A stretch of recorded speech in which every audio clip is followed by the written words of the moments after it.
Continuando con el tema sobre los factores que intervienen en la descomposición y en la inocuidad de los alimentos, específicamente frutas y hortalizas, estamos hablando sobre las bacterias. Las bacterias gram positivas son aquellas que se visualizan de color azul violáceo con la tinción de gram, mientras que las gram negativas se visualizan de color rojo o rosa. Los fundamentos de la diferenciación entre ambos grupos se basan exclusivamente en las características diferentes de las paredes celulares entre ambos grupos de bacterias. La clave es el péptido glucano, más conocido como mureina, uno de los principales constituyentes de la pared celular, formando una gruesa capa en los gram positivos, mientras que tiene una delgada capa en los gram negativos. Son muchas las especies de bacterias gram negativas que causan enfermedades, teniendo la membrana externa una gran parte de esa responsabilidad patogénica del microorganismo. La membrana exterior está compuesta por un complejo lipopolisacárido que actúan como endotoxinas y si éstas entran en el sistema circulatorio provocan una reacción tóxica en el animal infectado. Las endotoxinas son componentes estructurales exclusivamente de las bacterias gram negativas. Las bacterias gram positivas se caracterizan por ser más resistentes a condiciones adversas tales como falta de agua, bajas y altas temperaturas, sales y ácidos. Como ejemplos de estas bacterias tenemos las bacterias acidolácticas, Clostridium sp y Listeria sp, las cuales han sido encontradas en jugos ácidos y encurtidos. Las bacterias gram negativas, por otro lado, son menos resistentes a condiciones adversas. Ejemplos de estas tenemos a Pseudomonas, Salmonella entérica, Escherichia coli, las cuales han sido encontradas en carnes y leche. En relación con los factores que influyen en el crecimiento de las bacterias, es de mencionar que son varios y que no actúan de manera individual, sino que actúan generalmente en forma combinada. Entre estos se puede mencionar los factores intrínsecos, los cuales se refieren a las características propias del alimento. Es decir, que el crecimiento de las bacterias puede ser favorecido o interrumpido de acuerdo con el alimento o sustrato en que esté presente. Por ejemplo, se ha mencionado que por lo general las frutas contienen ácidos orgánicos que convierten a la fruta en un medio desfavorable para las bacterias, pero no así las hortalizas, que en su mayoría presentan un medio alcalino o levemente ácido.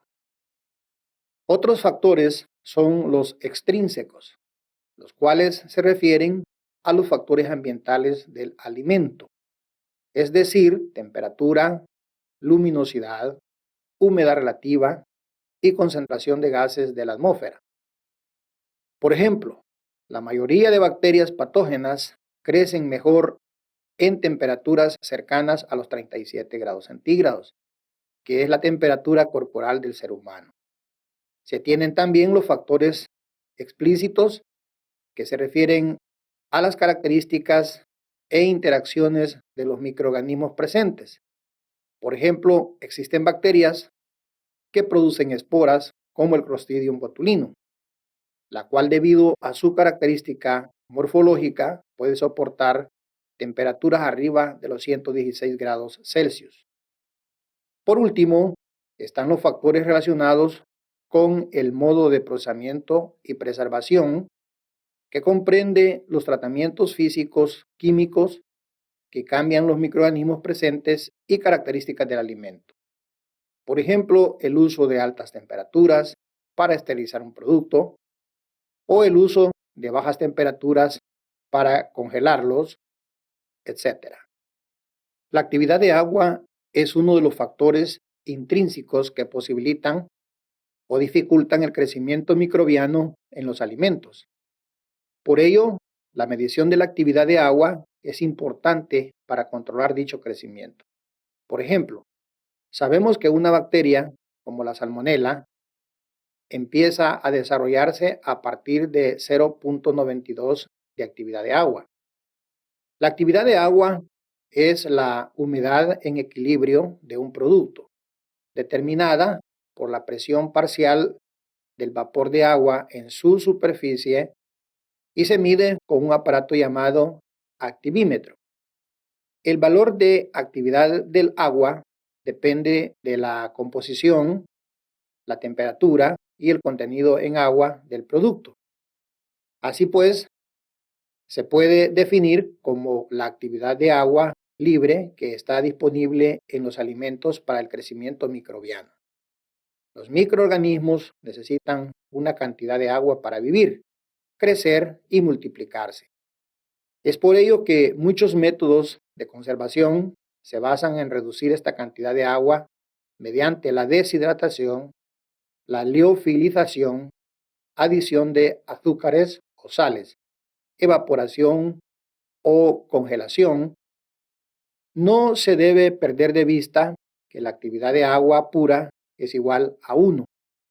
Es conveniente determinar la actividad de agua con precisión para cada uno de los productos, para así caracterizar el riesgo de cada uno de ellos. Por ejemplo, en actividades de agua igual a 0.98, pueden crecer casi todos los microorganismos patógenos y dar lugar a alteraciones y toxinfecciones alimentarias. Los alimentos más susceptibles son la carne o pescado fresco y frutas o verduras frescas. En actividad de agua, entre 0.93 y 0.98, pueden deformarse un gran número de microorganismos patógenos.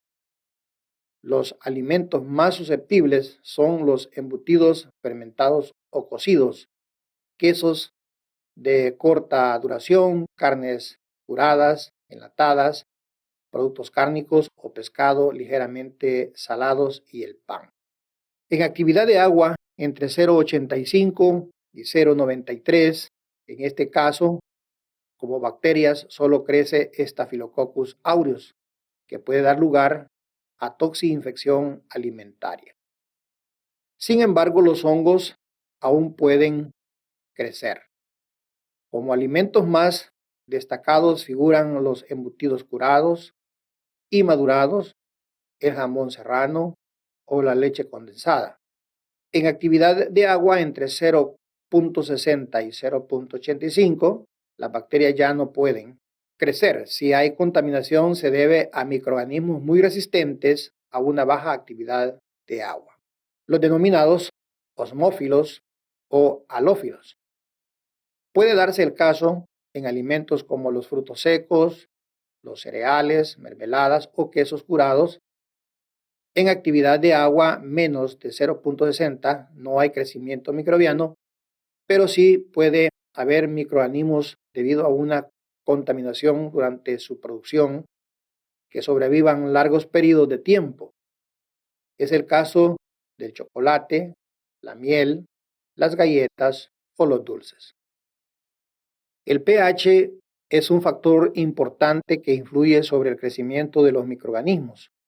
Algunas bacterias generalmente crecen a un pH bajo de 3.0, como el caso de las bacterias ácido-lácticas. Y los hongos también se desarrollan a pH bajos, hasta 1.0. Sin embargo, el rango óptimo de pH para las bacterias va desde 6 hasta 8.5 y solo pocas prefieren pHs de 8.5 o mayor.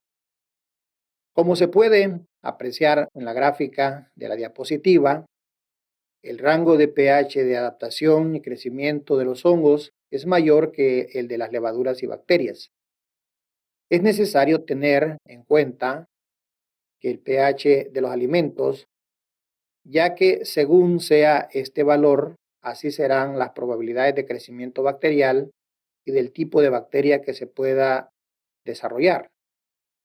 Por ejemplo, en la diapositiva se puede observar que el pH del pollo es 6.6 y el pH de salmonela está entre 4 y 8, lo que indica que este es un sustrato favorable para su crecimiento y reproducción, trayendo como consecuencia la contaminación de los alimentos y la producción de la enfermedad.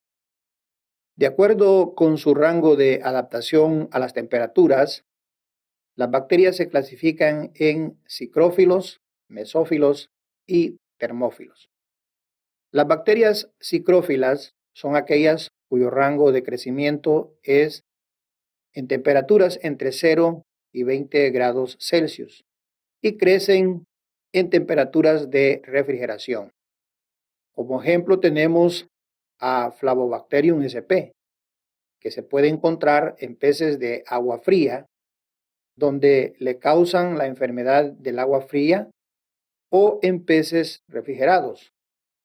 Y Alcaligenes sp, que es patógena y se suele encontrar infectando el tracto urinario, donde degrada urea, generando ion amonio, que aumenta el pH del entorno.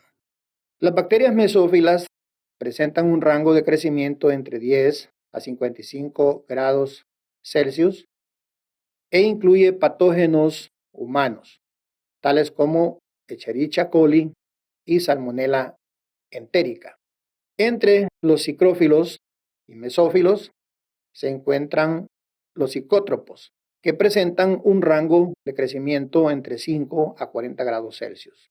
Estos son patógenos y descomponedores que crecen en condiciones de refrigeración, por ejemplo, Listeria monocytogenes y Pseudomonas.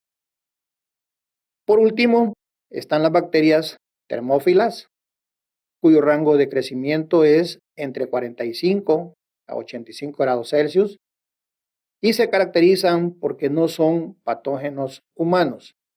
Como ejemplo de estas tenemos a Bacillus Steatothermophilus.